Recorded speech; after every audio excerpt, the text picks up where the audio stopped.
Para toda la humanidad, el 7 de mayo de 1945 quedará en la historia como el día en que el Tercer Reich se rindió. Pero para el soldado británico Sidney Baker, esa fecha fue el comienzo de una aventura horripilante que puso a prueba sus capacidades de supervivencia. Es que en aquella jornada fue derribado por guerreros nazis que se rehusaban a deponer las armas. Si bien sobrevivió a aquel brutal ataque, ese milagro no hubiera sido posible sin la valiente ayuda de un uniformado americano, quien se transformó en un auténtico hermano en las trincheras calcinadas de Europa. Juntos tuvieron que resistir no solo al indómito clima, sino también a rivales dispuestos a todo para eliminarlos. En esta nueva entrega de Historia Militar, vamos a ir más allá de las líneas enemigas para conocer un relato sorprendente. ¡Comencemos! A bordo de un avión, un grupo de soldados exhaustos regresaba a casa luego de largos meses de combate en el continente europeo. Eran tropas británicas que combatieron al Tercer Reich hasta su derrota en mayo de 1945, cuando las autoridades nazis firmaron la rendición incondicional al verse superadas en todos los flancos. La aeronave que trasladó a los uniformados viajaba de noche, cubriéndose con la negrura para pasar desapercibida, aunque ya no quedaban enemigos de los que escapar. O al menos eso creían los jóvenes que iban a bordo. De repente, un vuelo de unos pocos minutos dio un vuelco hacia el caos y la muerte.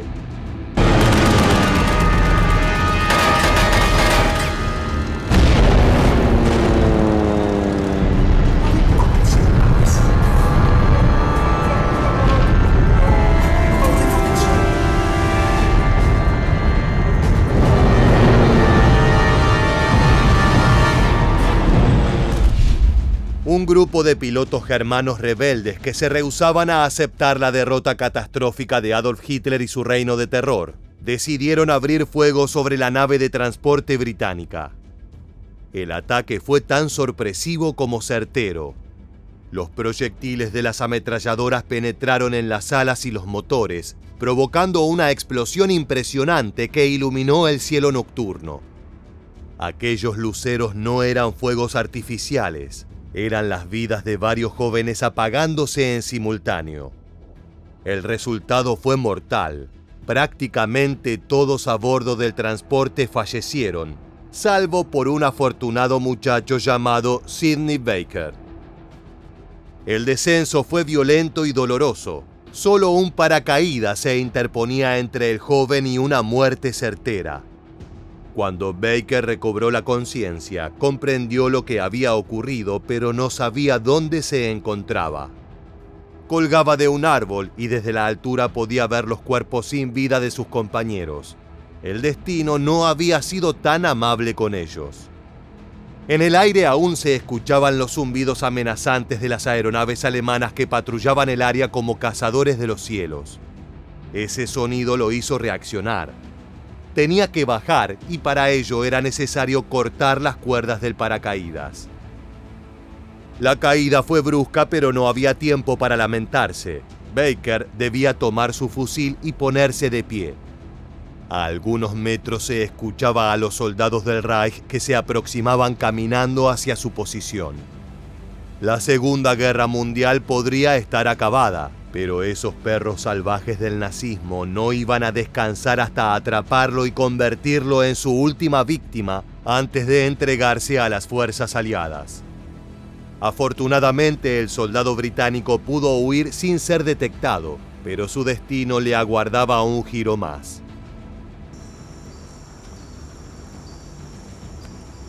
Komm mit deinen Händen hoch. Lass die Waffe fallen. I'm sorry, I don't understand. Come with your hands up. Drop the gun. I'm dropping the gun. Down on your knees.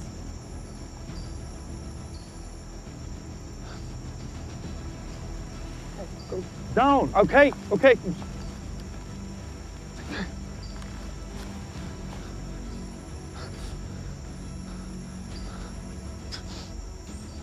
I'm just reaching in for paper. A letter. Come on. Can you give it to my family, please? Sidney Baker estaba convencido de que había llegado su final, que ese bosque europeo sería su tumba y que aquel verdugo alemán solo esperaba el momento correcto para jalar del gatillo. Incluso le quiso entregar una carta que había garabateado, en la cual se despedía de todos sus seres queridos, a quienes había dejado atrás hacía mucho tiempo cuando se marchó rumbo al frente de combate. En este tipo de situaciones todo parece perdido. No hay manera de enfrentarse a un rifle que apunta directo a tu corazón. Es entonces cuando la suerte entra en juego, y en este caso tenía ojos claros y acento americano.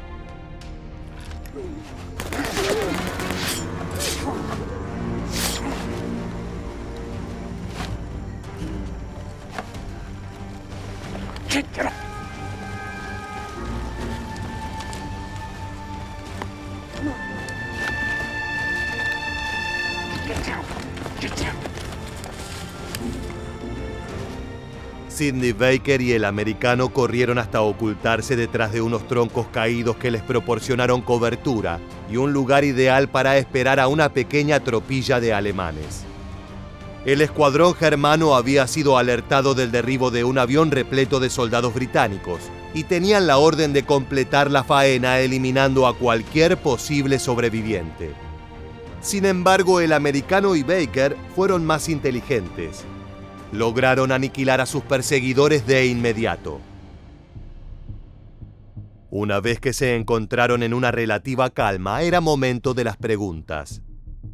El soldado norteamericano se llamaba William Summers y su escuadrón fue aniquilado por los nazis en las semanas previas a la rendición del Tercer Reich. En cuanto al equipo inglés, todos murieron en el violento aterrizaje. Summers se encargó de comprobarlo. Vio con sus propios ojos cómo muchos de los compañeros de Baker fallecieron debido a las graves heridas sufridas y a la falta de atención médica. De acuerdo con el estadounidense, el mejor curso de acción era escapar y matar a cuanto alemán se cruzara en su camino, pero esa estrategia era mucho más fácil de decir que de llevar a cabo. Después de todo, eran solo 2 hombres con armamento y municiones limitadas en una zona desconocida. ¿Quién sabía a cuántos kilómetros se encontraban de la próxima ciudad bajo control de los aliados? Pese a las diferencias entre ambos hombres, acordaron que la única forma de sobrevivir en esa región hostil era colaborar y seguir juntos en caso de tener que acabar con enemigos germanos.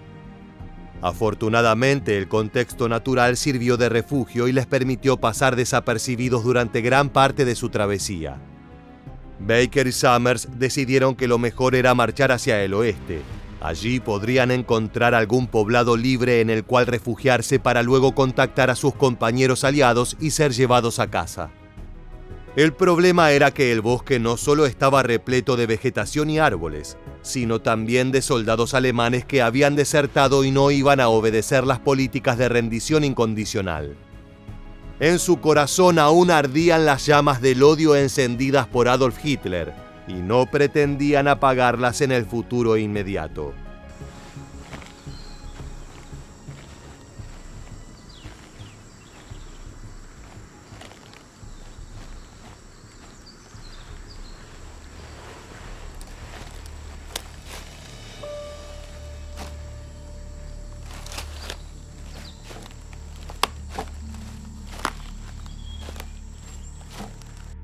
En uno de los encuentros más cercanos con la muerte, Baker y Summers se escondieron debajo de un tronco esperando que un uniformado del Reich siguiera con su camino. Dejar que se marchara era una mejor elección que asesinarlo, corriendo el riesgo de que gritara o abriera fuego. Cualquier ruido podía alertar al resto de los alemanes, y lo último que necesitaban los 2 aliados era estar rodeados por el enemigo. Lo complicado fue que al cabo de varios minutos el soldado seguía allí. Era momento de pasar a la acción para asegurarse de que no pudiera emitir ningún tipo de sonido.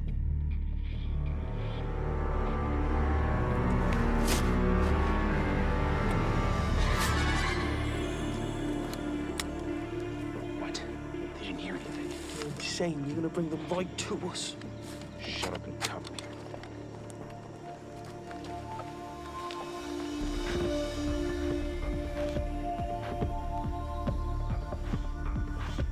Christoph? Wo bist du?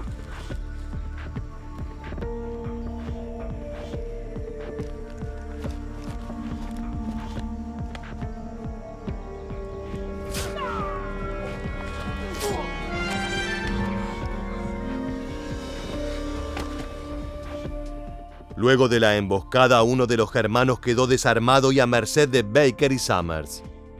El británico no pudo disparar. Los pedidos de misericordia de su enemigo le impidieron jalar del gatillo. Para él, una vida humana era valiosa, incluso si pertenecía a un uniformado que servía a un imperio maligno que había conquistado con brutalidad gran parte de Europa. Summers opinaba radicalmente distinto. Sus experiencias en el norte de Francia y las múltiples operaciones de alto peligro que realizó con el ejército de los Estados Unidos le inculcaron un odio encarnizado contra sus rivales. No podía ver en ellos más que la suma de todos los males y como tal debían ser eliminados. Luego de una discusión, el norteamericano se encargó él mismo de matar al nazi. Al caer la noche, los dos soldados aliados se dispusieron a descansar. Sin linternas les sería imposible seguir, pero además necesitaban recuperar fuerzas, ya que les esperaban largas jornadas de caminata en terrenos para nada amigables. Aquella velada fue tranquila, solo los ruidos de la naturaleza cortaron el silencio. Cuando se sintieron seguros de que no había enemigos en las proximidades, ambos hombres conversaron sobre sus vidas antes de la Segunda Guerra Mundial. En esas charlas se conocieron en profundidad, se compartieron fotos de sus familias y se prometieron sobrevivir para reencontrarse con sus seres queridos. Al día siguiente marcharon con tranquilidad hasta que se toparon con una segunda tropilla de nazis que se encontraba patrullando el bosque en búsqueda de algún sobreviviente del derribo original. Esta vez no podían esconderse ni escapar, los superaban en número, por lo que para volver a casa en una sola pieza, tenían que pensar una estrategia guerrillera de inmediato. Fue entonces cuando Summers tuvo una idea altamente peligrosa, pero que de funcionar sería la diferencia entre la vida y la muerte. El plan era simple. El norteamericano le robaría la ropa al cadáver de un alemán fallecido para presentarse como un nazi más. Oh, Klaus hat ihn Freundin. Klaus? Klaus! Scheiße!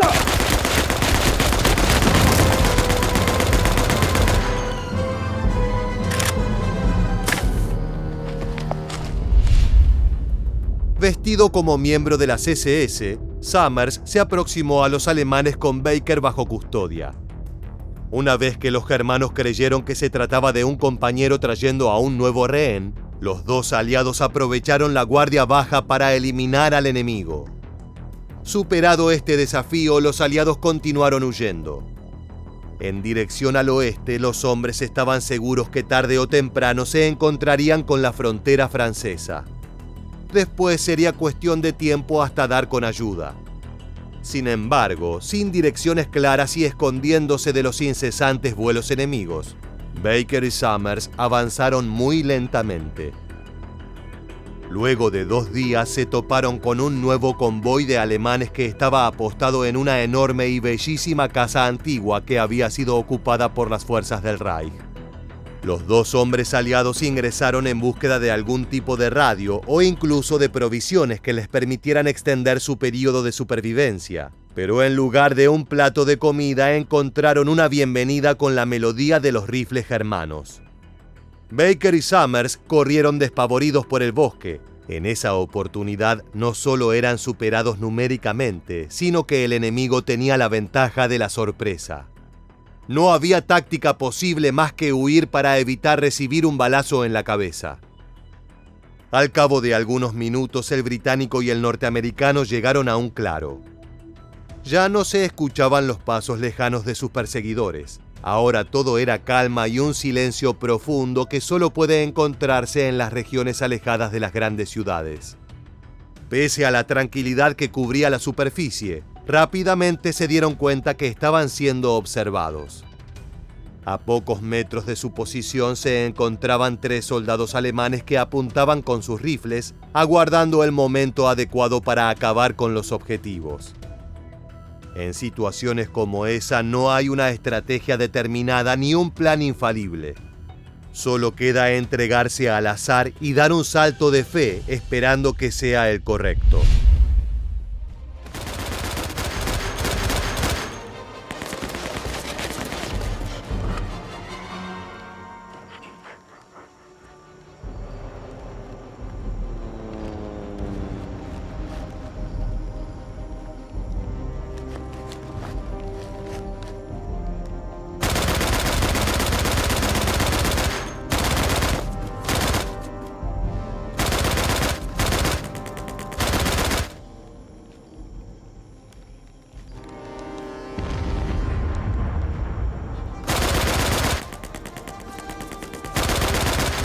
La coordinación y la confianza dieron sus frutos. Ambos soldados pudieron repeler el ataque, aunque no sin grandes dificultades. Las municiones comenzaron a acabarse y las balas del enemigo impactaban cada vez más cerca. Era cuestión de tiempo para que un cartucho germano diera en el blanco, y así fue.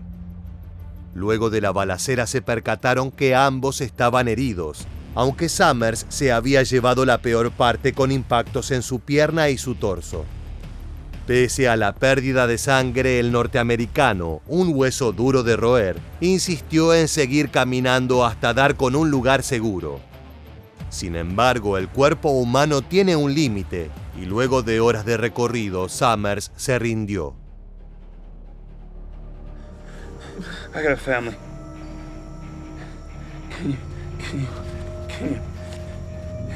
Can you get this to Sarah? Can you tell her I tried? I tried real hard. And my boy. Get this to my boy. His name's Jake. You tell him I tried. La terrorífica aventura que te estamos narrando no es un suceso histórico, sino que se trata de algunos de los momentos más impactantes de la película Más allá del límite, del director norteamericano Jason Mills. Elegimos contarte el final más adelante, ya que primero analizaremos los eventos que están inspirados en historias reales de soldados británicos que lucharon en suelo europeo y se vieron cara a cara con tropas germanas. Las experiencias de aquellos valientes hombres sirvieron de inspiración no solo para la obra de Mills, sino para tantas otras ficciones que rinden homenaje al sacrificio de los soldados aliados en la Segunda Guerra Mundial. Al analizar los fallecimientos que acontecieron durante ese conflicto, las cifras son apabullantes. Se estima que 40 millones de personas perdieron la vida, sumando a los caídos en todos los bandos y frentes. La nación que más víctimas contó a nivel militar fue la Unión Soviética, en parte debido a que chocó directamente con algunas de las unidades germanas más feroces.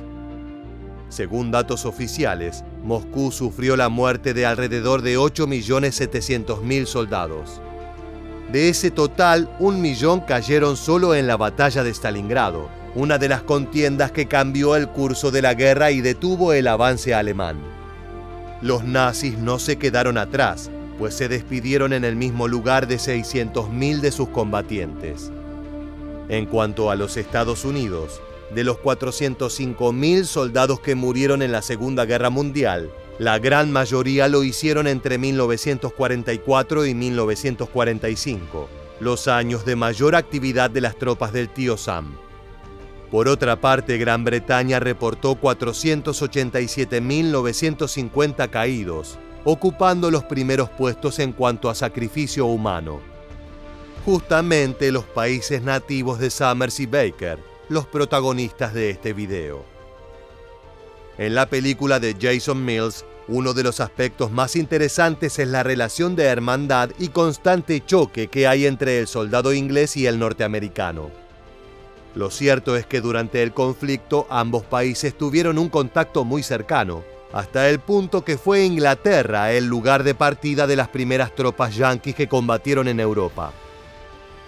El 26 de enero de 1942 pisaron suelo británico 4.000 soldados de la 34ª División de Infantería del Ejército de los Estados Unidos, llegados a Belfast después de sortear a los submarinos alemanes que dominaban el Atlántico, para pasar a la historia como el primer contingente estadounidense destinado a sumarse abiertamente a la Segunda Guerra Mundial en el teatro de operaciones europeo. Ship after ship from the New World brings to Britain fresh thousands of American soldiers to the springboard for invasion. These little islands that stood alone 3 years ago when the darkness descended upon Europe, these little islands now become the barracks, the headquarters and the advanced supply dump for the re-entry of the continent of Europe.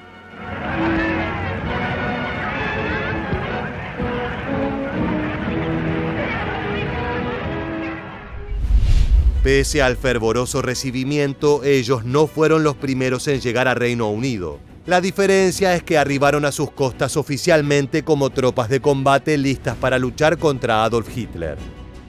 Hasta esa fecha solo se habían sumado efectivos en tareas de apoyo logístico y asesoramiento dentro del llamado Grupo Especial de Observación, antes incluso de que el 7 de diciembre de 1941 el ataque a Pearl Harbor abocara a los Estados Unidos a entrar de lleno en la Segunda Guerra Mundial. Aquellos soldados fueron recibidos con el entusiasmo de ver en ellos un extraordinario refuerzo para ganar la guerra, pero también con el recelo de quienes veían en los recién llegados una ayuda que podía desmerecer su heroica lucha frente al nazismo. Esos sentimientos encontrados, la natural fricción entre dos culturas aparentemente próximas pero muy distintas, y la coyuntura existencial de aquellos jóvenes veinteañeros asomados a un abismo que les hacía vivir cada día como si fuera el último, hicieron que la convivencia entre las nuevas tropas y la población local no siempre fuera fácil. Durante los 2 largos años que transcurrieron entre la llegada de las primeras unidades y el día D, o el desembarco masivo en las playas de Normandía, el número de soldados estadounidenses no paró de crecer. Esto continuó hasta sumar un contingente de 1,5 millones de efectivos diseminado por más de 1.000 acuartelamientos, en su mayoría establecidos en el sur de Inglaterra y frecuentemente localizados en entornos similares a los de la geografía francesa en la que tendrían que desenvolverse durante la lucha. De esta manera se prepararon para una de las estrategias más ambiciosas e importantes de la historia moderna. Este es el preámbulo a los hechos que acontecen en la película Más allá del límite. De hecho, el personaje de Summers probablemente haya participado del desembarco masivo en el norte del territorio francés, donde decenas de miles regaron su sangre para liberar al planeta del yugo nazi.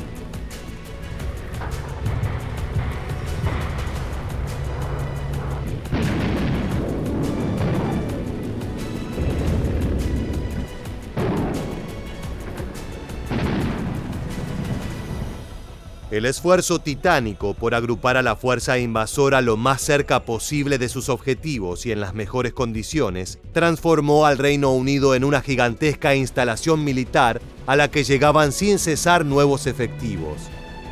Como diría Winston Churchill, si las islas británicas no se hunden por el peso, es gracias a los globos cautivos. Se trataba de esos dispositivos inflables unidos a tierra por cables de acero que han llegado hasta nosotros en las imágenes icónicas del día D como elementos de protección de las tropas terrestres frente a las incursiones de la aviación enemiga. Tanto en la historia como en la ficción, la unión entre el poder bélico norteamericano y británico fue crucial para derrotar al Tercer Reich.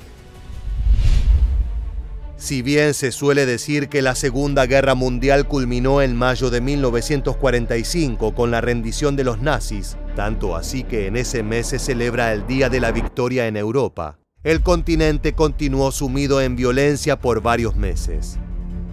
Fue en ese oscuro periodo de cierre en que acontecieron epopeyas increíbles como las de Baker y Summers en Más allá del límite. Ahora sí, en referencia al final de la película, en ese momento vemos al británico ya como un anciano, regresando a la tumba del hermano en armas que lo ayudó a sobrevivir al infierno.